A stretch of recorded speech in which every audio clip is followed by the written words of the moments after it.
time. And for new panelists, you could just put your hand up or just jump in anytime. I'm going to mute you, Nick, just because background noise. Just unmute whenever you want to speak. Alex, quick question. The subpoena on, and Ran is going to be coming up. Oh, Ran is here. Ran probably knows about this because he covers it on his YouTube show.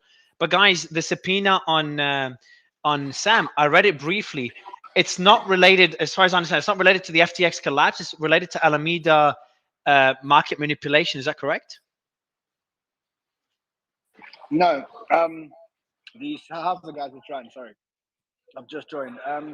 What Maxine Waters said is they've asked them to appear, and CNBC then reported that Maxine Waters will not subpoena SBF, and she came out and said, "Look, I don't rule out the fact that I will subpoena SBF."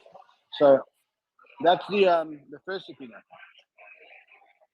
The second issue is that there is now an inquiry into whether FTX and Alameda and SBF were involved in the depegging of Luna. And that's becoming very, very, very interesting. In fact, let me go through a couple of things. I went through a lot of these things on my show today on YouTube, so I'll just quickly cover what we covered. First thing is that Maxine Waters is saying that don't rule out the fact that I will subpoena SBF. Other Congress people are saying you have to subpoena them, and they wrote a long letter saying that you have to subpoena them. There have also been some very, very, very scathing letters against Gary Gensler, which I think are really, really, really very, very, very strong. I'm trying to find them for us, and then I'll pin it for us. But there was a congressman that sent a letter that says, look, Gary Gensler has come out very vocally and said that it all falls under the ambit of the SEC and that the laws are already in place. And if this is indeed the case, and this does all indeed fall under the SEC and there are laws in place, then he's kind of saying, well, then Gary Gensler, where the hell were you and how come you failed to protect everyone? And the letter was one of the most...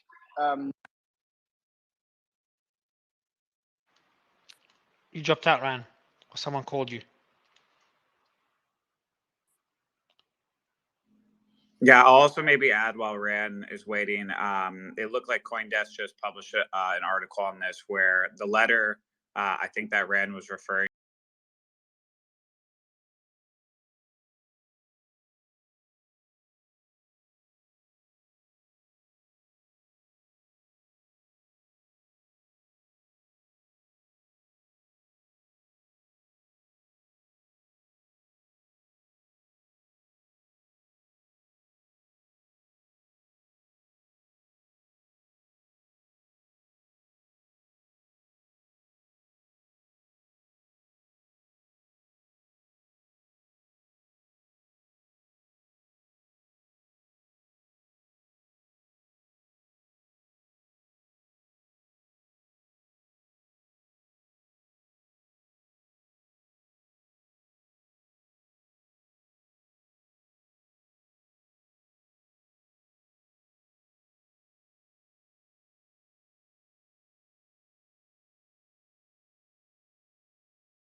CoinMarketCap, and it says Yep. smart contract of the following asset can be modified by the contract creator, and it's a warning in Yep. pink and red at the top. Yep. It says, for example, disable selling, change fees, mint new tokens.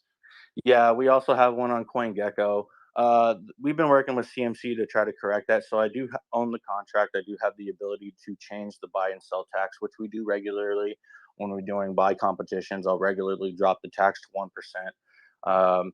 We have lowered the buy and sell tax and changed it a couple times, always notifying the community of what we're doing. But I do have the ability to change the buy and sell tax, and that is why we have that warning. That is a very generic warning. The one listed on CoinGecko is a little more accurate, where it states that we have the ability to change buy and sell tax, which we do.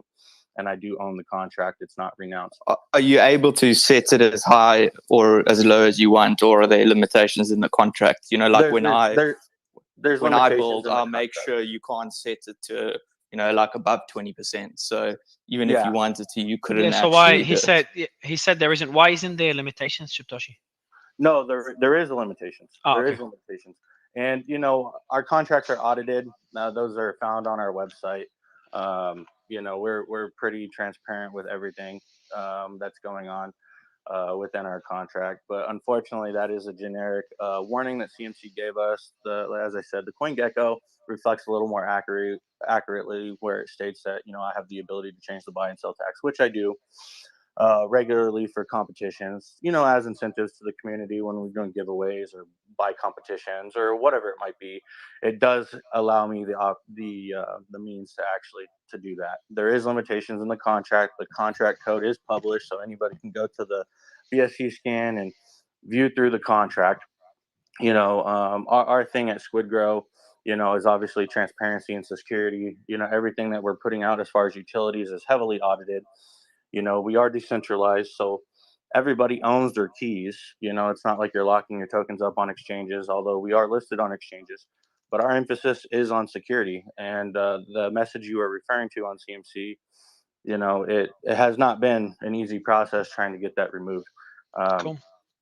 All right, Probably so last question. Sorry, last last question, question. Go ahead. This is probably the most important thing I've seen in memes. Okay, so most memes you'll see, even SHIB, even Doge had a crazy, like in the first couple months, if it was highly successful from a trusted team and they got good catalysts, they had a huge like pump. I mean, Floki had it, all the Shiba tokens and the Inu tokens had it. Then you had this come down, which kind of, you know, Squid Grow, you went to 50 million, now you're back at 6 million. The biggest problem is most of them don't ever see those all-time highs. Everyone don't see those all-time highs ever again. The only one that I can think of are Doge and SHIB. Even Floki and the other big ones are no near where they hit those all-time highs. So my question is, you need a huge catalyst, like an Elon Musk tweet or something of that nature to get you towards all-time high. Where do you see that coming from? Well, talking on the SHIB, if you compare our chart to Shiba Inu, and I'm not obviously I'm a big supporter in Shiba Inu, but if you look at our charts at point in time, you know, 6 months of life, we're actually sitting a lot prettier than Shiba ever was. I lived that experience, and I was upside down for a long time on my investment until Elon tweeted that he was buying a Shiba Inu dog.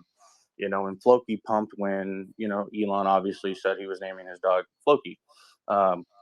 You know, but I mean, with everything. Oh shit! I didn't know that, man. Is that where Floki token came because of Elon naming his dog? That's fucking Only so they bullshit. could gain gains on that. That's all that occurred. I mean, So I mean, that's how that played out. You know, Vitalik obviously was sent 50%. Knockoff.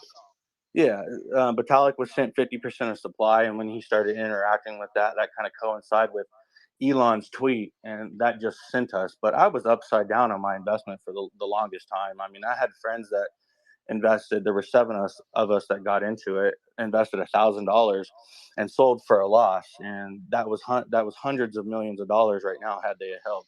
You know, but obviously none of us knew. You know, kind of how it would play out. But I think this is. I think I'll let you finish, and I want to give my thoughts on this because I think it all doesn't matter. You know, but to answer your question, you know, I mean, we've partnered, you know, with Mike S. Miller from DC Comics. We're giving away ultra rare NFTs. So some of our NFTs are holding an NFT, such as Mutant Apes, kennel clubs, doodles, metaverse land. I mean, we are trying to do things that are kind of outside the box. And essentially, if you mint one of the ultra rares, you get both NFTs, and that could be $25,000 value. In addition to that, we are coming out with SGX Exchange, and this is kind of what I alluded to earlier. So SGX Exchange will be a perpetual exchange, and it's relatively new. Some exchanges do have it, but the benefit to our perpetual exchange, SGX, is profits generated from the exchange goes into my chart via smart contract. So it's simultaneously pumping our chart. Bringing value. I wouldn't use the word pumping, but yeah, bringing value, bringing value to the token. So Well, I would say, like, Umbrella, I'd say like this, the question that you asked doesn't really, I'm just going to mute everyone just because there's background noise. The question they asked, I wouldn't care about that. Like, when you're going to reach new all-time highs, because I think the token value, like the token price, doesn't really matter. Like, what I care about is like what Shiptoshi was mentioning at the end, like the partnership with that guy from DC Comics to create the story, and they're creating the NFT, and what ecosystem they create. Like, why would people buy the token? Not because the value will go up or because Elon tweeted about it. I think this is discussion for making quick money in the whole game that I completely missed on. Like, Elon fucking came on MySpace a few weeks ago and said Doge to the moon, and Doge pumped. And I was just like clueless. I didn't even think of all this. And everyone was like, yeah, let me go buy Doge. So I'm like, this is a world that I'm not involved in, and I don't really care for. Maybe for making money is good, but what I care about is like, all right, what's the value? Okay, you got a great concept. You want to call it a meme token, whatever you want to call it, but you got a story token, because that's what they call it, story-based NFT. And could you build an ecosystem around it where people will buy the token, not because they're like a cult that will comment on every. I can see a lot of people commenting on the tweet, like to the moon, whatever, or we're gonna blow up, or we're gonna kill the hate, like ignore the haters, all this stuff. I think this is a pump and dump kind of mentality. What I care about is like, hey, come check out the game, or come check out our NFT and the story and the ecosystem we're building. So I look at it as more of a story-based token, similar to how NFTs call it a story-based NFT, because you can call these story-based NFTs meme NFTs. Where in tokens we call them meme tokens, NFTs we call them story-based, which sounds cooler. So that would be my take. But like, I'll ask Ran, Kyle, and Umbrella, like, would you guys, we sleep, we talked about, would you guys invest in Squid Grow? Like, personally, I wouldn't, because it's just a world I don't understand.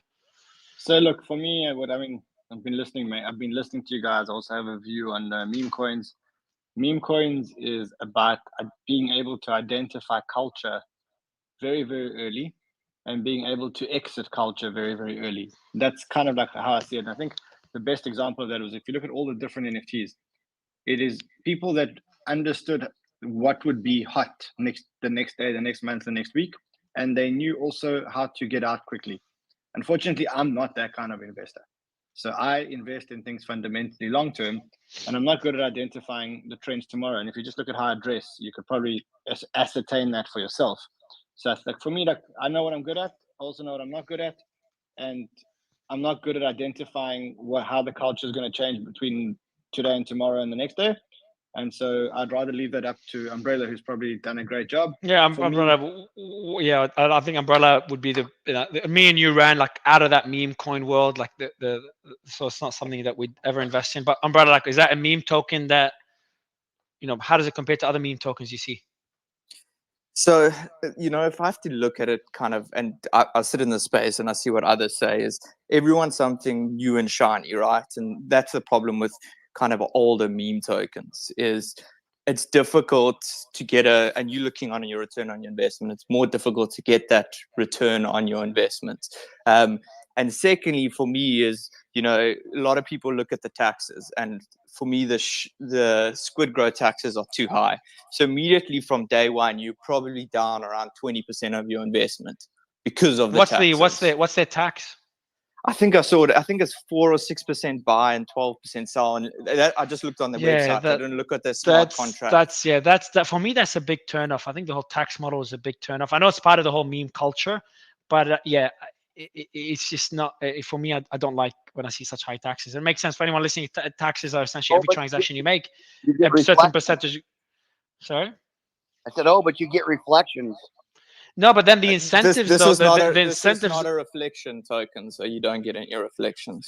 and this is just for the audio before, without getting technical with reflections.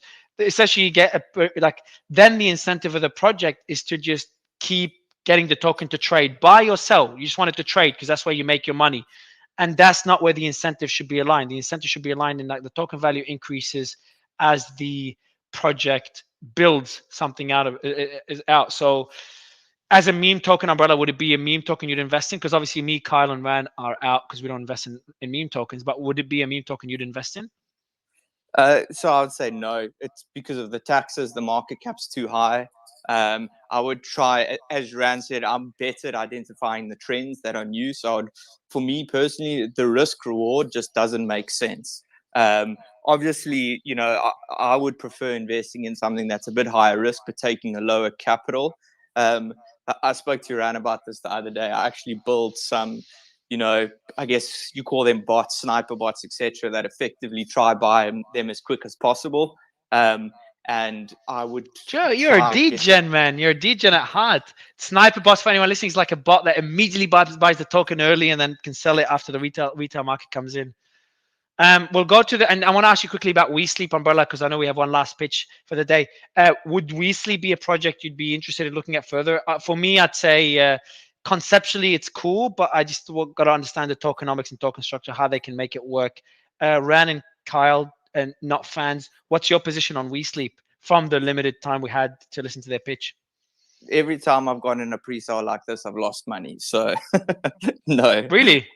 Yeah. What, just because I mean, I've been in a few like that, you know, similar to this, that have similar tokenomics and model. And I agree with what Ran and Kyle was saying. The incentive structures just don't line up. Just by the way, just for the record, I love WeSleep that you mentioned. I love it. I just think that they should reconsider making it either a centralized company or a completely decentralized token model. As a centralized company, I like it. If they can crack the decentralized model and they can get rid of and they can make it completely open source and let anybody plug in, like Aura can plug in and Fitbit can plug in, and anyone in the world can plug in to this protocol, I think it's the best idea in the world. If you can, yeah, I agree. Like the idea itself sounds cool because I monitor my sleep all the time. If I can earn money by being healthy, and then sponsors could kind of fund that money, and other models to generate revenue. I think they've got other models, the B2B2C model.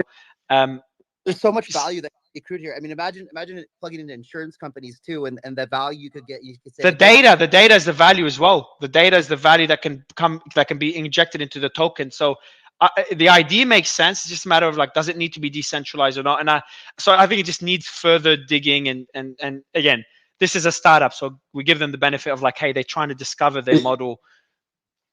Yeah, just if I can add something, Mario, very quick.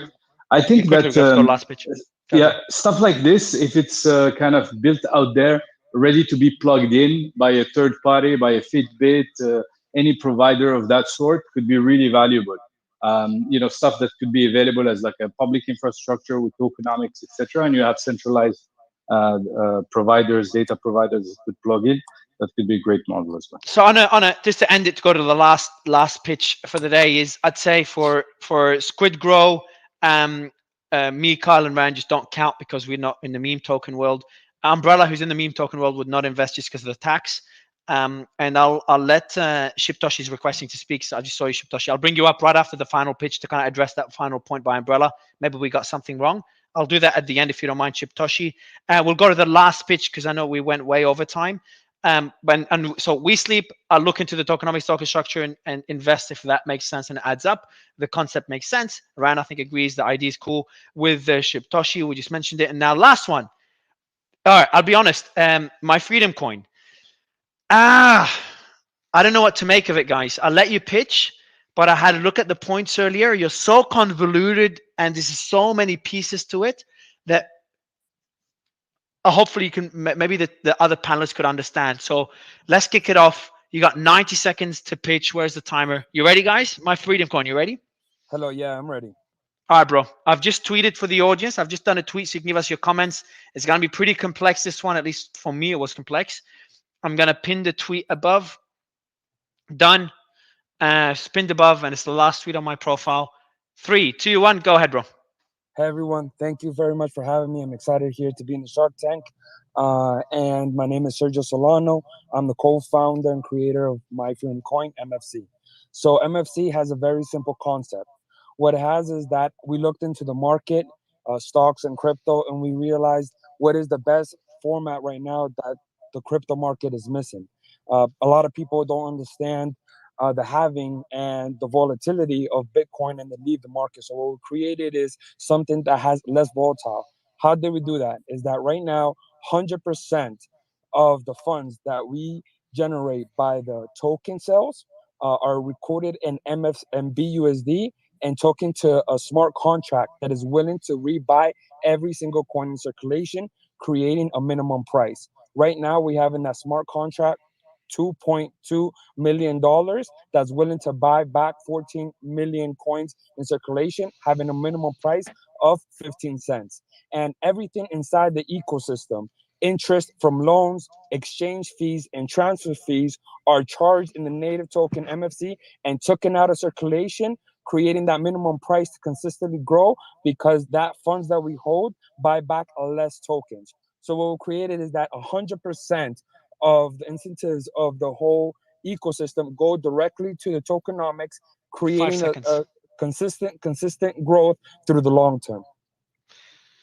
Yeah. Kyle, do you want to kick it off? Yes, I checked it out a little bit. There's a bunch of things that concern me. So first of all, it seems like you are completely permissioned and completely centralized as far as who's allowed to buy and sell and who controls the entire ability of this token to do anything at all. No. Since yes, it's in the token contract actually, and it's not traded on any public exchange, not even a DEX. Since you launched, there's only been like 286 or something transactions the entire time. On your website, you say you do a comparison about if you spent $1,000 in December 2021, that you would be up 11,000% or something, but you only had 200 and something transactions, and they're all pretty low value transactions. So I guess all of these things raise red flags for. Can I respond? Can I respond to that? Point? Yeah, go ahead. Yeah, of course. Okay, first, 100% the ecosystem is decentralized. Everything is smart contract and is limited. We cannot do anything at all to the smart contract. Is 100% decentralized, and we're audited 5 audits from CertTech. That the smart contracts are on the website, and you can see the audits from CertTech. We are 100% limited and decentralized. We cannot do anything. And now the permission that you have is that there is a permission to be whitelisted to hold the tokens, but the exchange is 100% decentralized. And yes, we have our own exchange because all the gains from the exchange are taken out in MFC and taken out of circulation. So that way, that's the reason we have our own exchange, so that every value from the transactions go directly to the minimum price, making it grow. So you're saying it's not 100% permissionless, that you've got to whitelist the wallet in order to buy the token? Yes, and the only thing you have to do to whitelist it is download the application. What do you mean download the application? So we have an application, right, that's already on Apple and Google Play, that is just a friendly way for the user to connect to the smart contracts. In the application, we do not hold anything. It's just a user-friendly way to connect to our smart contracts. You download it, you put your 12-word seeds. If you already have one, if you don't have one, you create one, and that's it. You're whitelisted into the ecosystem, so you can hold your MFC or send or receive MFC, or use the exchange, or use the loaning process, because you can get a loan from MFC. You can give your MFC as collateral and receive BUSD as a loan. In the pitch, you mentioned, like, you kept talking about how you can keep the token price going up and how there's a minimum price, yes, because you're the burning and buying mechanism. Like, this is like the last thing I want to hear on a pitch. Is not how the token price will go up. I just want to hear why people would use the token, why people would use your service. And I still, like, how would you explain for anyone who doesn't understand crypto? What do you exactly do? Are you because from what I looked at I'm looking at your website, it's like a decentralized exchange and a decentralized bank. Now we have the whole security problem. You're talking to security, but let's put that aside. Is that can I call it an elevator pitch? We are a decentralized bank and exchange. No. So right now it is 100% focused on that minimum price, right? We're But not bro, talking like you about we're can't. not But talking what do about you? we're not talking about of how the price can go up, right? Our whole 100% focus is on that minimum price. That Certec, if you give it a look on the last audit that we have, they give an audit that they looked into our whole code and our whole tokenomics, and they certify that our floor or minimum price cannot go down. It can only stay the same or go up. Certic said that in their report. Yes, you can find it is in the fifth audit. You can go to Certec right now. Kyle, Kyle, am I jumping to conclusions too quickly, Kyle? Maybe like having a floor price built into the token structure. So, Mario, I just want to finish your question, right? So Sorry, what is the focus? The focus is on having that minimum price that it cannot go down, and every single transaction is increasing that minimum price, either through exchange fees, through interest paid. Why though? Why you keep bringing the price of the token up? Because the interest paid from the loans, the exchange fees, and the transfer fees are charged in MFC and taken out of circulation. I'll go back to the I'll go back to the question quickly, bro. Let me go back to the question. I'm just trying to do you a favor. So for anyone listening that's not from the crypto space, I'm like, all right, let's see. I'm not in crypto. I'm new. I know Bitcoin and Ethereum, and that's it. And I know what NFTs are. I so go to you. I'm like, oh, what do you do? So what would you say to me? Because everything you said will make sense to us, but not to the average Joe. What would you say to that person? We created an asset that has consistent growth, right? That is not going to pump. Mario, it's not going to pump like today Kyle and about drop tomorrow. Ichi. Anybody knows Ichi? ICHI, and Kyle can tell you. I mean, Richard Hart also created something that only ever went up until it went down a bit. And there's one. This is very similar. I mean, it's got some slightly different mechanics. Everyone Olympus style, so also had a minimum price. Yeah, this sounds like if you want a more recent a Richard Hart pitch, and if you want to be old school OG, Paycoin pitch. Got Paycoin. That didn't end well. When did what's Paycoin? Paycoin was like the first scandal that led to someone going to prison. Josh Garza. You scared the shit out of the panelists when he promised a price floor. But I have a question, Simon. But what do you think of the Certic? If it succeeds, you're going to be in serious trouble. You know the problem is every time I've invested something that's had a guarantee to go up, I've lost. So I don't know. Yeah, but why, guys? But guys, I would have said. But why did Certic? What about Certic, Ren? No, I would be calling on Certic for auditing code and saying if the vulnerability. Yeah, that's what I want to say.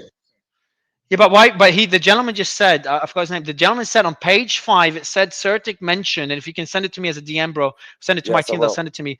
Because why would if this is true? Let's say it's true, and he's gonna send it to me now. Let's say this is true because he's saying Certic report is about to send it to me. I don't know if you guys. I'm not hearing very well, but did you say that Certic audited the? Yeah, tell him. It's not possible for the price to go up. Yeah. Okay. So I'm going to clarify because it looks like there's a misconception. The price can go down. The price right now is trading around 30 cents.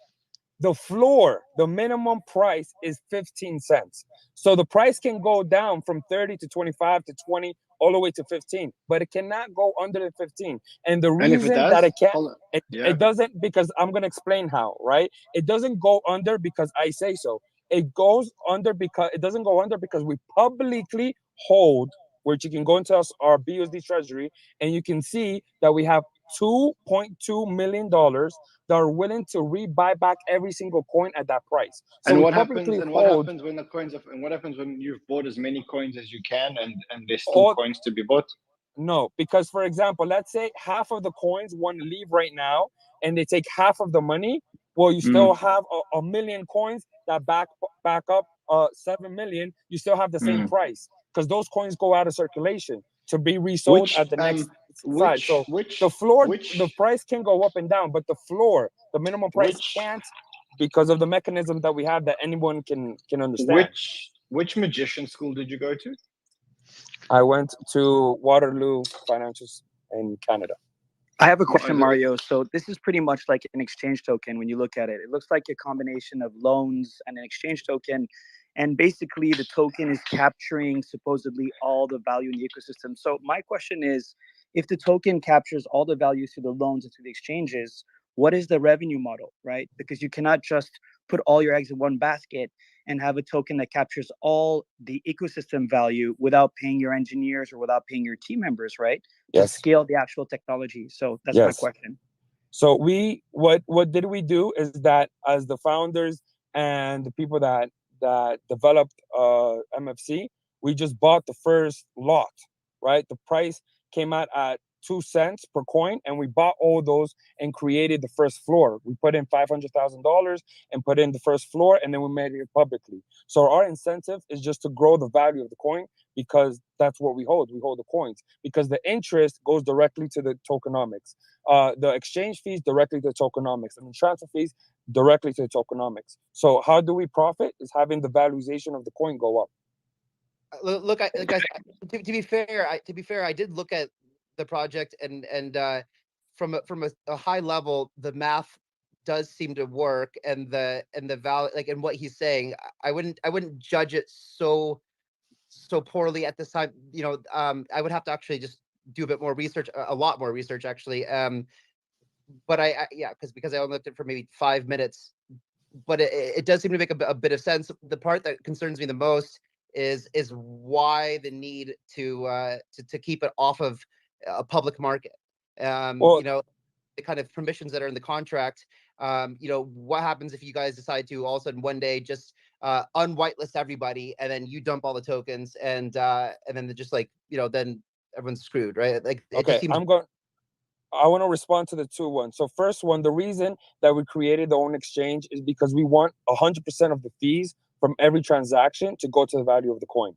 So if we let it go into any other exchange, and if the community wants to take it to other exchanges, they can, right? They can take their coins and put it in other exchanges. But the reason that we created our own exchange and is a completely decentralized P2P exchange, which we've had it audited, we're also going to be having audited by Troll of Bits after we finish Surtech, is that we want 100% of the fees going to the valorization of the coin. So that's the reason that we created the exchange. And secondly, if us as owners want to dump 100% of our coins, the floor value cannot go down. Why? Is because, let's say right now we hold around approximately 30% of our coins. If we sold 30% of our coins, those 30% will go out of circulation, and we will grab the 30% of the money that's in there, right? But the floor price will stay the same. This is what creating Can is I that. can I ask a question? What? Can I ask a question? Is this a real pitch, or did someone like do this to test us? Yeah, I think. I mean, didn't you guys just say you bought it in at 0.02 cents, and you put the floor at 15 cents? So the only really thing that I'm seeing is you're automatically, if it ever dies, you're going to earn 13 cents on every dollar put into it. Yes, but we're always guaranteed to make more. Like right now, And I'll just say, that's all I need to know. if this thing succeeds, this recording will be what the SEC uses. Absolutely. Against the last Please do exactly not the launch point. this Like, project. let's say Can we move on everything. to the next Let's say project? that's the last one. That's sorry. Talran. I think I've been around for too long, and I've just heard the same sales pitch Tell, multiple times. I think 2 or 3 so- people that have made the sales pitch are in jail. The rest are identical. Honestly, we're saying this for your own good. Quickly, If Simon, this- just tell Ryan he can't hear me, just so he knows, because there's a glitch with Twitter Spaces. Can someone tell Dan he can't hear me? I want to respond to all those things. Yeah, hold on, bro. First Hold on. Please don't. Before you do. Seriously, please don't. Seriously. All right, Can let we just me. move on? Yeah, hold on. Ran, you can't hear Mario. Mario's talking. I've just brought him down. I'll bring him back up. Ryan, I've just brought you down. I'm bringing you back up because you can't hear me. It's a glitch. So I've just sent you a speaker invite to come up. Accept it, bro. Accept it. But yeah, so hopefully Ryan can hear me. Where's Ryan? Oh, let me ping him. But yeah, so the let's say everything adds up. Like, because for me, Ryan is back. Ryan, can you hear me now? Ryan, can you hear me now? Connecting. Ryan. He was connecting, bro. Ryan, can you hear me now? Yes, I can hear you. Cool. Yeah. So yeah, what I was saying as well, Ryan, and you, we both spoke at the same time. Like, for me, it doesn't add up either. I think I'm with the other panelists as well. Like, maybe what you're doing, let's say everything adds up, and Kyle said maybe we're judging too early because the numbers add up. Like, all you were pitching is how the token price continues to go up. Like, this is like for me, I'm like, we try to look at the utility with We Sleep. They're like incentivizing people to sleep well. Even Squid Grow, they're like trying to build a community and building something around the ecosystem. Again, something nothing I'd invest in. But then with years, like the pitch is like, okay, this is how we keep a floor. I'm like, okay, but what's the fucking business model? What's the value that you're bringing? And then let's say it all adds up. Let's say there is value and we just don't understand it because it's too convoluted. I'm looking at the comments. Some people are like, hey, it's too convoluted. Let's say it all adds up. You're a security. Like it's, Yes. you just cannot debate Yes. them. Okay, Yes. glad you Yeah. admitted it. And there's always this is definitely. I'm sorry, you went to Waterloo, I went to McGill University, so let's have an intelligent debate here. We are in an era, you as an entrepreneur, you are taking unnecessary risks. You're based in Canada. We are in an era where regulators are going to crack down, although this innovation, and I'm sure it's based on good intent. You're trying to innovate in ways to maintain a floor of an ecosystem, etc. And I understand that. And to be frank with you, I went also down that line at a certain point of my entrepreneurial thinking. But bottom line, we are in an era where this is security. This is the definition of a security. And please be careful, because although you haven't seen many people go to jail because they have offered security to public, etc., you will start seeing them very soon. And this is definitely security. Yeah. Yeah. Our advice to you is literally, please don't create this. Yeah. Where are you based? We're literally trying to cover your back here. Yes, If this thing succeeds, you'll be in a lot of trouble. I understand what everyone's saying, and I take it from the best heart. But if you look more into our project, the first thing that we did is come to audit companies and come to security lawyers. We have been looking into it at all, and all these people that are in jail, and everyone that is looking into this, right, and that's been in jail and done it because they've done fraud and the system doesn't work. Our system is very simple. No, but yeah, so let's say we don't like. I'm not saying you're a fraud, and what I'm saying is that you're launching a security. You're launching a security, man. Do you have an opinion letter? I think my weed gammy just kicked in. So forget the opinion letter. Like honestly, yeah. If this succeeds, you will be in trouble. If it doesn't succeed, then you'll be in trouble. You might exactly. hit a few people if that it hopefully succeeds, no one you'll be in jail. notices. If it doesn't, they'll lose their money. If it succeeds, you'll go to jail, and if it doesn't succeed, you'll also go to jail. So just rather. But freedom. Coin, I have one last question, just if you don't mind. Have you gotten an opinion letter from a law firm? Maybe you've done. Maybe because you come from a good university. So aren't you worried this is a security? Yes, we looked into it, and it sounds a lot like a security, but because it's 100%, even the minting of the tokens, it's 100% decentralized, and we cannot use it, right? We cannot make Bitcoin when it launched. Being decentralized does not make it not a security. Yeah. Where's even the liquidity pool? Where's the liquidity pool?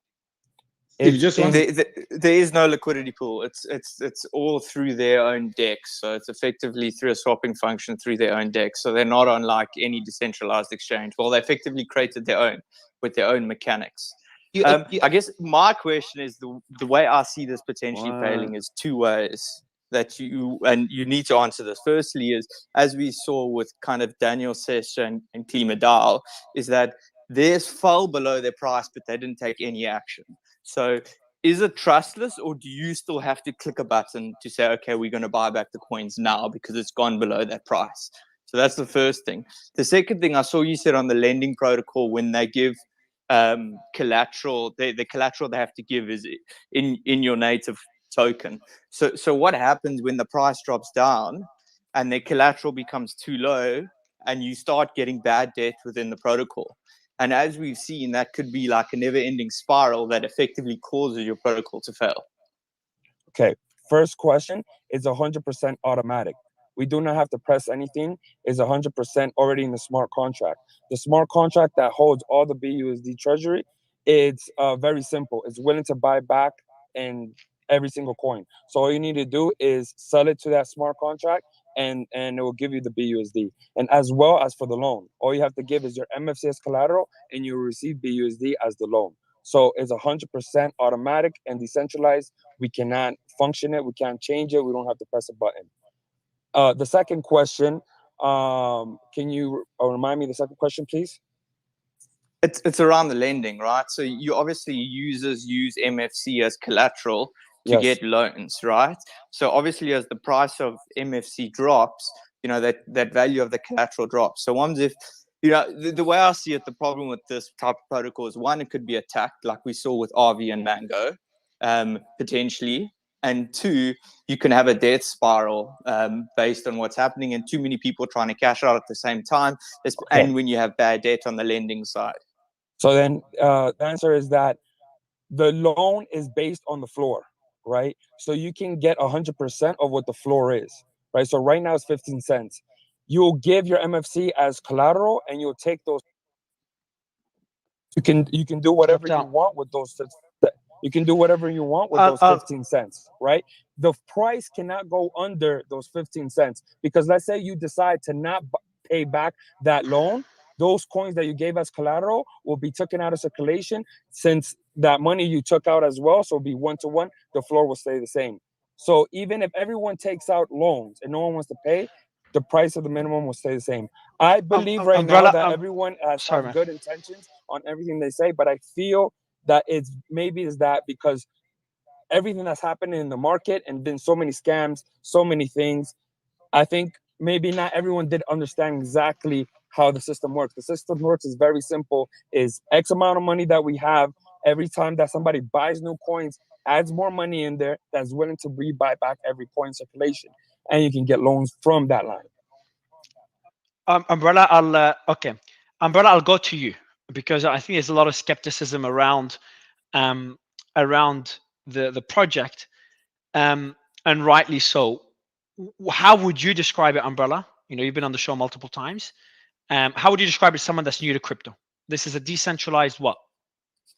This is effectively this is exactly what decentralized finance was built for. So I guess people are very skeptical, but it's a catch-22. You want people to innovate and build interesting protocols, and this is definitely one of I've never seen something like this, especially that it integrates both with an iOS app and an Android app. So that's quite interesting. I haven't seen someone do that.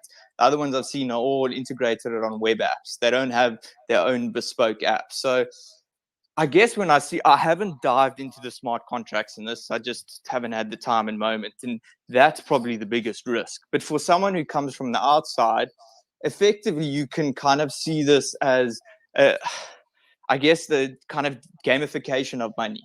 That's effectively what it is. And what's the value that it brings users other than gamification of money? Because gamification of money doesn't sound that appealing. Well, for me, it is appealing to a lot of people. It's basically like you could say it's gambling, right? Because a lot of the people in the crypto space really enjoy gambling. If you look at crypto Twitter, a lot of them do sports betting as well as do crypto trading. So there is a huge but DeFi is like you know, it's decentralized finance. Finance is not gambling. Finance is done offering loans. Mario, this is financial engineering, and that's what they're doing. That's what that's the phrase that I think you're looking for. It is. Yeah, and it's also gamification, right? Because there is a gamification element to it. You are part of the system, and depending on when you enter and how you enter, and they could build more things on top of it. We've seen with other protocols that it does create a gamification element to it. It's not just simply clicking a button. 100%. And can I say one point? Maybe it gives a better understanding of how the project works. In our timeline, and the last thing in our roadmap is that after MFC is done and is grown, that we're going to start working on a new project called MFB.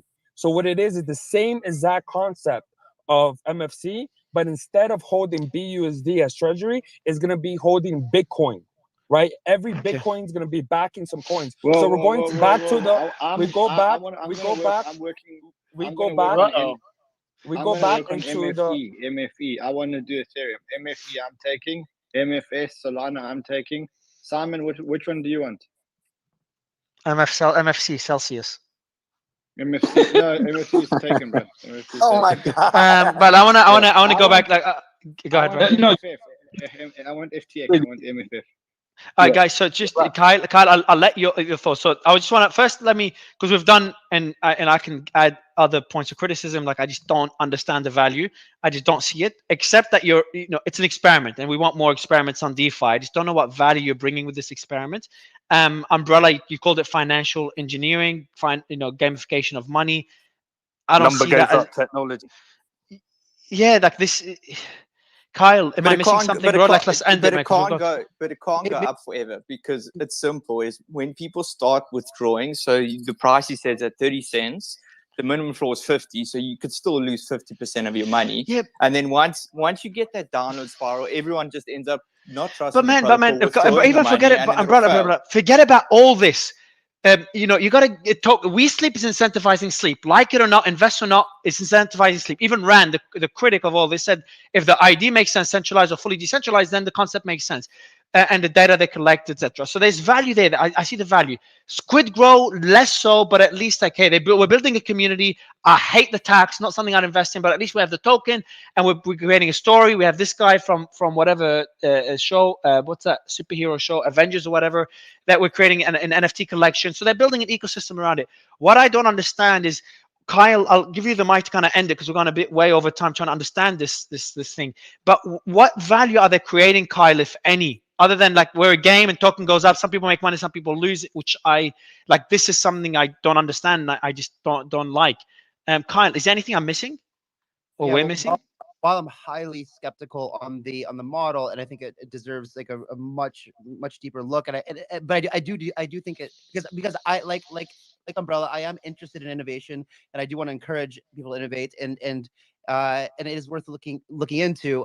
But the idea, I think, Mario, is it is the same as SHIB and anything else. If you can create an idea of a community where they think the value is going to go up, and in this one, that is what the story is, then you can build a community around that, and everyone's going to rally. That's not a community. That's a pump and dump group. Hex was a community of Mario, this is comparable to Uniswap or SushiSwap. So like a pure decentralized finance protocol. Okay, obviously so those were innovators in their space. This is something a bit different. So it's taking that model and just kind of innovating and financial engineering it a bit more. So essentially, backstop. Okay, so they're building a decentralized exchange and they're building a lending platform. So is that the value? The whole experiment of price, you know, there's a floor that's set and CertiK confirms it's set, etc. All this is for them to build a loaning platform and a decentralized exchange. Am I right, Umbrella, or not? That's what I mean. You should have led with that, right? I mean, obviously the that's floor my price point. is something natively built in that protocol, right? It's also, you've seen other ones do it, and the reason you do it is because you want to attract a certain type of user to your protocol with doing that. So it's more a marketing stunt why you do that. Yeah, so I'll end it with this, man. Like, I think we went way over time. I'll end it with this, Freedom. Can I just? Yeah, go ahead, Ryan. You know, I'm just thinking. I can't stop thinking about how good We Sleep is. Sorry, I know we passed it, but I just keep thinking to myself, why has no one created an open source protocol where people can dump their fitness data, earn money for dumping their fitness and sleep data? An open source protocol, doesn't matter what device you wear, whether it's a Fitbit, whether it's an Apple, whatever the device is. If you could create one depository where people could willingly give their data, i.e., how old are you, how many steps are you taking, what's your heart rate, what's your sleep, whatever it is.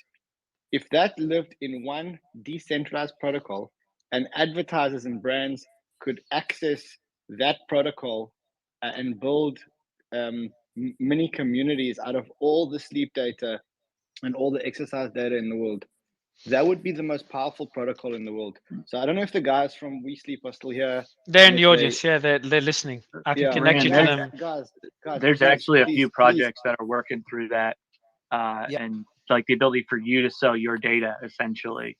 Yes, right? please forget the centralized shit.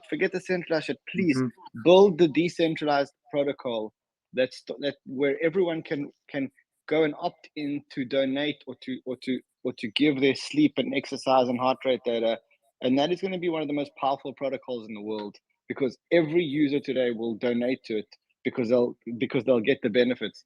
Please change your model. Please phone me tomorrow. I don't know. WhatsApp me. I don't get my details. I'll connect you to them, bro. I'll connect you to them. Yeah. So I'll let the team. But just to end it with Freedom Coin, I just want to agree because I know we went way over time. Just to end it, like, if you assuming what Umbrella confirmed is like, if you started saying, hey, we've got a creative way of building a decentralized bank and a decentralized exchange. And we're all completely ignoring the whole concept of you having a security. So I think you should speak to the lawyer right after this if you haven't already. You come from a good university. You're based in Canada, I think. You come from Waterloo. So like you're not stupid. I assume. So like speak to a securities lawyer if you haven't already, man. And you're being creative. So we applaud you. At least I applaud you, and I think Kyle or Umbrella, someone applaud you for innovating in the DEX world. Just like when you innovate though, and you come and say, hey, I have a model and our focus is to make sure the floor is there. That's just not a value add to in any way to the ecosystem. But if you're building a decentralized, another version of Uniswap with a lending mechanism, and I'm just trying to simplify it for the audience, and you've got that model that Certic verified it, that you have a set floor, then maybe Rand wouldn't go crazy on you and lose his shit, and other speakers wouldn't be so critical. So I just think the way you framed it is number one. And then it's also very convoluted. Like your website, even for me, I was just sitting there. Kyle is like understands these things more than I. And even he was confused, and he's really confused. So I think if you simplify it on your website and you just pitch it without focusing on the floor price, then I think the response would be different. And we'd be at least more like, would applaud you, because we need more experiments in DeFi and moving away from CeFi. So that would be my take on it, man. Like, I hope you take the feedback constructively, and you might surprise us. Like, we might be this is being recorded, so we might be the fucking idiots that pass on this. People in the audience might like it. Anyone in the audience that wants to understand it better, do your own due diligence. MFC's on stage, you could DM them. Look, this is a very high level pitch where we just talk about the concept, etc. We haven't looked into the code. We haven't dug deep, and I'm not going to ask the panelists if they'd write a check, because I don't think they would. But yeah, Rand, like, would you? Mario, one more thing I want to say. One of the things that I've enjoyed most about this session, and to be honest, I wasn't even going to attend the session. One of the things I've really enjoyed about this session is realizing just how much people like Kyle, Simon, Umbrella, and maybe the rest, but these people, I've known Simon since 2017, 16. I've known Kyle since probably the same. I've known Umbrella recently, but I've spoken to him about his experiences.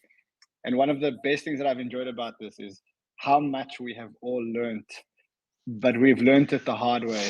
Like when Kyle spoke about the centralized and decentralized, I just knew what he had been through in the last couple of years. And when Simon spoke, I just realized what he had been through in the last couple of years. And the part that I've enjoyed most here is just realizing how much we've all learned on the skin of our backs in the last 5 years in this fucking crazy industry. And that goes to my freedom coin. I forgot your name, sorry, sir. But if it goes to you, like, I hope you get our feedback. We've invested, Simon probably invested more than most of us in so many projects, and Kyle, so many projects that we've seen so much, and every idea has been done by others. So the concern, like, Simon was genuinely concerned for you when he said, please, because he's seen so many people get burnt, and he's a genuinely good guy. So he's concerned for you. It's like, even if this works, you could be in trouble. So yeah, I hope you take the feedback constructively, but I think we've butchered the pitch, and I can't see him on stage anymore. Oh, he's in the audience.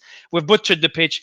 Yeah, so today, like, We Sleep's probably my favorite pitch as well. I think Rand agrees, but it does need work. I think the token structure needs a lot of work, and if Rand is willing to give you guys some advice, I highly recommend you speak to him, because the concept is really cool.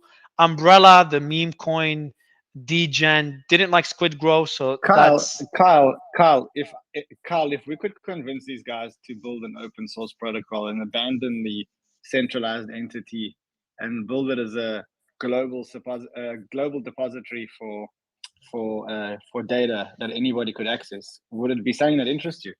I could do that. I mean, we can do the token. I mean, that's the thing is that I can turn any model into a closed loop circular token economy that kicks ass, but the founders need to be okay with it, and they need to also understand that this is the direction it's going in, and that's the problem. Just hypothetically speaking, if we could get on a call with the guys and we could show them on a whiteboard why they're not seeing the right thing, and they saw it, do you not think it's one of the most exciting things that we could invest in? 100%. Yeah, because there's so much value there, and because just the revenue you could drive from advertisers and people who buy that data alone is tremendous. I've brought him up. We Sleep. Oh, you dropped out. Everyone's dropping out. We Sleep, I brought you up on stage, so there you go, bro. Oh fuck! He dropped out of the room. They were trying to come up. That was a good way to end it. Who was mad scientist? Go ahead. Mario. Oh, Mario. Yes, yes, yes. Hi. Yes, yes. Hey, who's speaking? What's that great voice that was speaking? Oh, it dropped out. That's Rita. That's Rita. Yeah, someone's dropped out. So listen, Cool. I did text text We Sleep on DM. Oh, they're trying to come up again. I mean, they're up. We Sleep, are you there? We Sleep, your mic is muted. Oh, that's glitching for them. I think all right, cool. I think it takes spaces. It takes spaces like 2 seconds to unmute the mic. It's so glitchy. No, they've been dropped. Oh, they're putting 100%, so they can't unmute. Yeah, well, guys, it's probably the worst time not to unmute. But anyway, the pitch, I'm surprised, and I agree with Ran as well. But we went way over time. Someone wants to speak up. The way you softened your voice. Oh, okay. All right, so I'm gonna end the space. Oh, We Sleep, are you there before I end the space? We Sleep. Can anyone hear me? I can hear you. Oh, cool. Yeah, I Okay. can hear you. It's their glitching. It's their problem. All right, guys. So I also want to say one point to MFC. They also need to open source their protocol because it's currently a closed loop protocol. If they had to open source their protocol to other tokens, to other communities, it would also significantly, I mean, it would change the game because that effectively is what Uniswap is. It's not a closed loop ecosystem, which is theirs. It is currently a closed loop ecosystem. So for them, what I would say to them is also look at open sourcing your protocol and trying to drive other tokens and communities within it because it is something new and potentially innovative. So would anyone on the panel write a check for MFC? Obviously not with further due diligence. I think me, Ran, and Kyle would potentially write a check for We Sleep with further due diligence if they decentralize the entire data and the tokenomics make more sense. And that's where I just trust Kyle for that. Other than We Sleep, would anyone write a check for Squid Grow or the Freedom Coin? I wouldn't. But I'm like I made it clear. Like my Freedom Coin's too convoluted for me, and Squid Grow, I'm not a meme token guy. Umbrella, you. Go ahead, Kyle. I would look into Freedom Coin only because I'm interested in economics and would just only that's it. But I mean, I definitely wouldn't like. There's so much due diligence. I mean, and I probably it's. Maybe it's an asymmetric bet, right? I don't know. The problem is there's no data, and I looked all over the place. I can't find a market cap. I guess you could just multiply the price by the supply, but it also mints tokens, so I don't know what the max supply would ever be. It's just a lot of unknowns at this point. It also needs a serious go-to-market if it's going to attempt to compete with the likes of like PancakeSwap or something like that to gain adoption, right? Especially in that closed loop ecosystem. Yeah. And the way they pitched it was just too poor. Like it's just such an immediate turn off from the pitch that I'm like we just judged it too quickly. I think Kyle, I respect you for actually digging in and like saying, guys, like let's at least give it the benefit of the doubt. But yeah, I think it was a good. We haven't had pitches for a while. So it's good to have projects pitching again. Usually we generally have that's I think it's first time we have a meme token pitching. So Squid Grow, you're the first meme token ever pitching on the show. And yeah, We Sleep, I think you've been on the show before. But guys, I think it's a great show. Let's go back to the core of the show, which is revelations by the FTX guys. They've been investigating FTX for 9 months. Ran, I'm thinking the show has really evolved from the old days with me, Kyle, Umbrella, and Simon reviewing just doing deep technical crypto shows to now being a fucking breaking news and world events show. We have Mark Andreessen coming on in a few days, and we have Trump's advisor on the weekend, and you brought someone else. I don't know if I can mention him for January. So we brought a lot. I think there's no mention him yet. It is finalized. I have to have a call with you just to lay the rules kind of thing. But yeah, I think it's finalized. It's very big. I think as I said to you when we spoke, because we spoke I think yesterday or the day before, and I said to you, I'm very proud of what you've achieved. I think you should be super proud of what you've achieved in such a short space of time. I think you've created an industry. You've created an industry in a very short period of time, and it's been amazing from the outside to watch you grow. It just makes me so happy to see someone who works so hard, is willing to take chances, has received his fair share of criticism and hate, And despite this all, continues to build something. And I think, as I said to you on the call the other day, I think you're going to take over the world. I think you're going to create an industry, and you're going to be the master of the industry. And I'm excited to watch you, bro. I appreciate, man. You've been guiding me throughout the whole thing because you've been through a similar path building your media empire. Yeah, man. Like, it's. Do you think I have a question for other panelists? Because I know your take, Rand. We've spoken about it offline, but I've got a question before we end the show, and I'll ask it for the audience. Audience, if you can just put in the comments, bottom right corner. Do you think we should? And probably you'll all say yes because you're all mostly, if you're still here, you're from the crypto community, and probably most of you would bias. But I'll ask the panelists. Do you think it would make sense to continue doing a crypto show? Because now we're a breaking news and world events show, and we saw the numbers we reached when we do those spaces, much bigger numbers than the crypto spaces. So my question for you, would it make sense to do every Thursday a crypto show no matter what, and then all other days will be breaking news show depending on what happens, or it's just move on from crypto? Mario, can I just ask it? Can I just, before you ask the question, because I don't want to, before they give you an answer, I just want to maybe ask the question in a different way, and just want to see if it frames it differently. Because we had this conversation, and I've been thinking about the conversation a lot. So Mario was confused as to whether it should be crypto or whether it should be anything. And I said to Mario that, I think initially when he phoned me and he asked me, I said to him, go full crypto, because there's a massive gap in crypto. But as I listened to the show, I found that I became addicted to a lot of the other things that he was talking about. And Elon came on, and I became addicted to Twitter files. And then you spoke about Russia, Ukraine, and I became addicted to that. And you spoke about COVID. And so what I realized was my favorite podcast in the world is, of course, the All In podcast. And I think that goes for a lot of people that are on the stream. And I think that the model that Mario and I discussed was almost the same model as the All In pod. And the thing about the All In pod, the reason why we all enjoy it is because, first and foremost, they're all Silicon Valley tech investors. And then they talk about, so the joint thing that they all have is that they're all Silicon Valley tech investors, just like we're all probably crypto investors. But then there are a whole lot of things that interest them, like there's a whole lot of things that interest us. But the common denominator is the fact that we're all crypto. And so sometimes they talk about politics, and sometimes they talk about their vacations, and sometimes they talk about playing poker. But ultimately, it's all anchored around the one thing that they all have in common, which is that they are Silicon Valley investors. And I think if you ask me how I would love to see the show grow, we're all anchored in one place, which is we're all crypto investors. So we all think like crypto investors, but ultimately we all have a lot of things that we all really, really, really enjoy. And I think that that's where the magic comes in the show. And it makes me never, ever, ever want to miss a show, because I never know what the fuck you're going to talk about. And I get the worst FOMO, because what if you talk about something that's really interesting? So that's how I want to frame it. And then over to you in terms of how to answer that.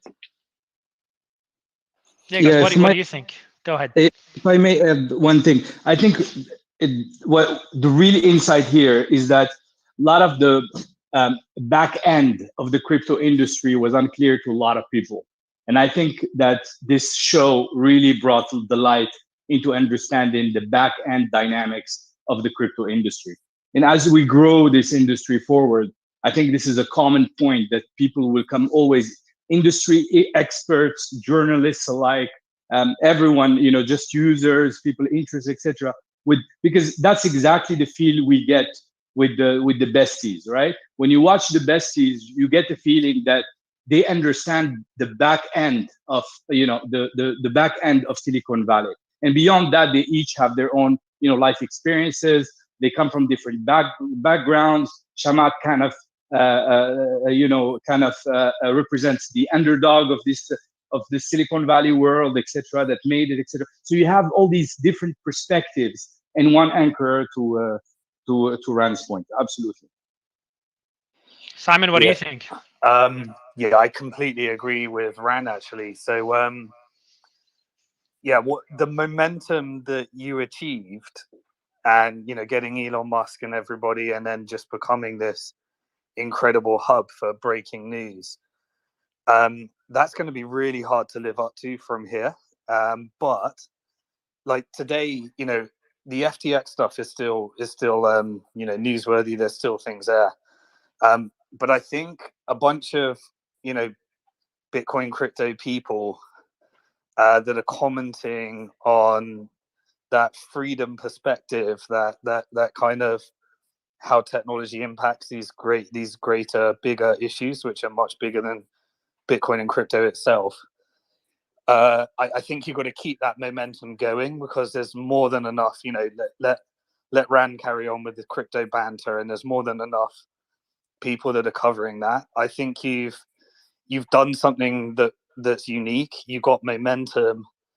The stars and the moons all lined up. I think you got to carry on that gauntlet, because I got to be honest, like it felt a bit of a downer once we started doing crypto pitches relative to the incredible stuff that's been discussed and the movement that was created, where the media were listening in order to try and cover news, and it was just attracting bigger and bigger influencers.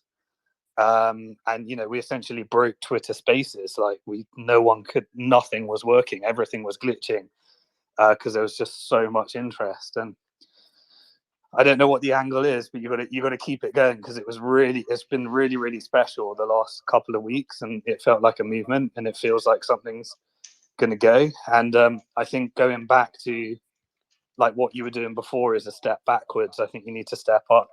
I think it needs to get bigger. Stick to breaking news shows about major events, rather than going back to the structured model of the past. Yeah, and we've always got that crypto route that we always kind of we see it through the lens of Bitcoin or crypto or NFTs or whatever everyone angles people as coming from. But to be able to attract, it's a bit like why you got into NFTs in the first place, right? It was a bunch of non-crypto people using this technology, and that's what excited you. Is that correct? Yeah. So what you did over the last few weeks was you created a Twitter space where a bunch of people were being presented with a crypto or Bitcoin ideology interwoven with some of the most significant influencers in the world that were breaking news. And just to be able to discuss those Twitter files from the perspective of, hey, remember when Bitcoin funded WikiLeaks, and that wouldn't exist without it. And so it's new adoption. It's new. We were able to bring and introduce a new narrative, that we're all talking about. Hey, these centralized, exchanges, they're fraudulent, they're scams, and it's not the end of our industry. So I don't know what it is, but a bunch of crypto people and staying on that breaking news and continuing that momentum, because now you can say, this was the space that, I don't know if it was the first space that Elon Musk came on, but that's a really powerful thing to be able to say, to bring other people in and just get bigger and bigger. First one after he did one space himself, and then this is the first space he jumps into someone else's space. You're in a position where you could say, the first space that Elon Musk came on after breaking Twitter files or whatever it was, Watergate, was this one. So when Trump comes back on, when Jordan Peterson come back on, you've got the perfect way of inviting these people in, and then us all giving our crypto perspective. I think you can't go back to what you are. You've got to go up. Cool. All right. Well, I think umbrella, go ahead. So though I will say is, I think it's, from my perspective, and I will be interested to hear what the audience says, is, new projects, crypto projects coming to pitch do give education around the space in terms of what innovation is happening. So, I mean, even Kyle and Rand saw the We Sleep and saw, oh, wow, this is actually could be groundbreaking. And you can see the new DeFi innovations that happen in the space. And I don't think we should completely neglect that. I think that's important. It helps everyone educate us, but also educate the audience in terms of, the innovation that's happening within the space. Yeah, I'm going through the comments now, see what everyone says. Cool. No, I agree. I think it's worth a discussion offline. But guys, yeah, it was a good space. Really enjoyed the FTX segment. The pitches segment, I personally enjoy, but I know it's not a mass audience thing, especially people outside of crypto. I'll do a poll later on to see what people think, but we'll probably be focusing heavily on the breaking news segments. Otherwise, for everyone in the media, you probably, if you're still sticking around for the pitches, it will be surprising.